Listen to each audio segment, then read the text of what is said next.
यह भारत का वो कुंड है जहां भगवान परशुराम ने अपनी मां की हत्या करने के बाद अपने हाथ से चिपकी हुई कुल्हाड़ी से मुक्ति पाई थी। यह कहानी है महान ऋषि जमदग्नि और उनकी पत्नी पतिव्रता रेणुका की। कहते हैं रेणुका हर दिन नदी से कच्चे घड़े में पानी लाती थी और उनके सतीत्व के बल से वह घड़ा टूटता नहीं था। उनके 5 पुत्र थे जिनमें सबसे छोटे थे विष्णु अवतार परशुराम।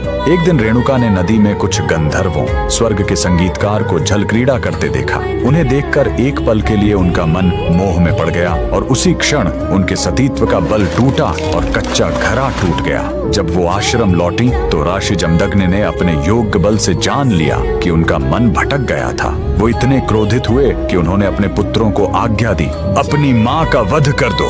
जब चारों बड़े भाइयों ने मना कर दिया तो क्रोधित पिता ने उन्हें तुरंत पत्थर बन जाने का श्राप दे दिया। इसके बाद परशुराम ने पिता की आज्ञा को अपना धर्म समझा। उन्होंने भारी मन से अपनी कुल्हाड़ी उठाई और अपनी ही मां का सिर धड़ से अलग कर दिया। उनकी आज्ञाकारिता से प्रसन्न होकर जमदग्नि ने वरदान मांगने को कहा। परशुराम ने तुरंत अपनी मां को फिर से जीवित करने और साथ ही पत्थर बन चुके अपने चारों भाइयों को भी मुक्त करने का वर मांग लिया। सब फिर से जीवित हो गए, मानो कुछ हुआ ही ना हो। लेकिन कहानी यहीं खत्म नहीं हुई। मातृ हत्या का पाप उस कुल्हाड़ी पर एक दाग की तरह चिपक गया और वो उनके हाथ से अलग ही नहीं हो रही थी। उस पाप से मुक्ति पाने के लिए वह दर दर भटकते रहे, लेकिन कोई भी तीर्थ उस कुल्हाड़ी को छुड़ा नहीं सका। अंत में वह पहुंचे पूर्वी हिमालय की लोहित नदी के किनारे और जैसे ही उन्होंने इस कुंड के जल को छुआ, चमत्कार हुआ। कुल्हाड़ी अपने आप उनके हाथ से छूट गई। यही पवित्र स्थान आज अरुणाचल प्रदेश में परशुराम कुंड के नाम से जाना जाता है। आज भी हर साल मकर संक्रांति पर